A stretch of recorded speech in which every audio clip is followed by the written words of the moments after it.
대해서 설명하도록 하겠습니다. 비장경락이라고 하는 것은 사람들이 이제 비장 그러면 좀 익숙하지 않은 단어인데 주로 이제 췌장을 많이 알고 계실 거예요.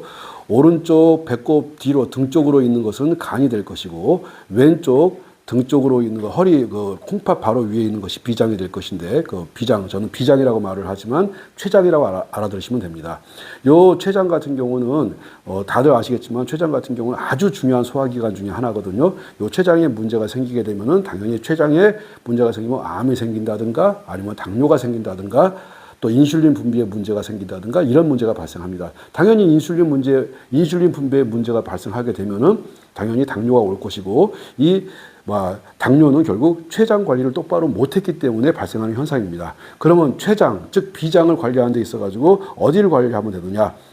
엄지발가락 끝에 보게 되면은 음백이라는 자리가 있습니다. 아주 중요한 자리예요. 그 음백이라는 자리가 아주 위급한 상황에서 쓰는 자리이면서 사람이 급하게 체했을 때, 갑자기 실신했을 때 쓸 수 있는 자리가 음백이라는 자리고, 음백에서 조금 따라오면 두 번째 대도라는 자리가 보일 겁니다. 그 대도라고 하는 자리가 소화를 시키는 데 있어가지고 아주 중요한 자리고, 대도라는 자리가 막히게 되게 되면은 배꼽 위쪽에 한 5cm 정도 되는 부분이 굉장히 쓰리다는 느낌을 받을 수가 있어요.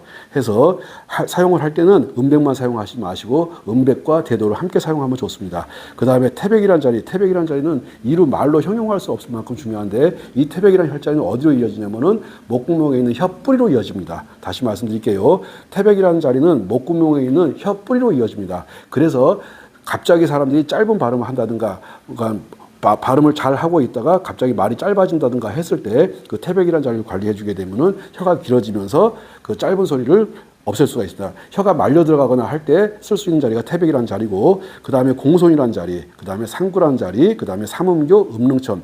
요거를 제가 가장 중시하는 비장경락에 이제 혈자리가 하나, 둘, 셋, 넷, 다섯, 여섯, 일곱 개 정도 있는데, 요 자리를 이렇게 관리해 주게 되면은 당뇨 관리하는 데 있어가지고 아주 좋고, 또 인슐린 분비가 잘 안 되는 분들 같은 경우는 그 자리를 관리해 주게 되면 좋습니다. 특히 이 비장 같은 경우는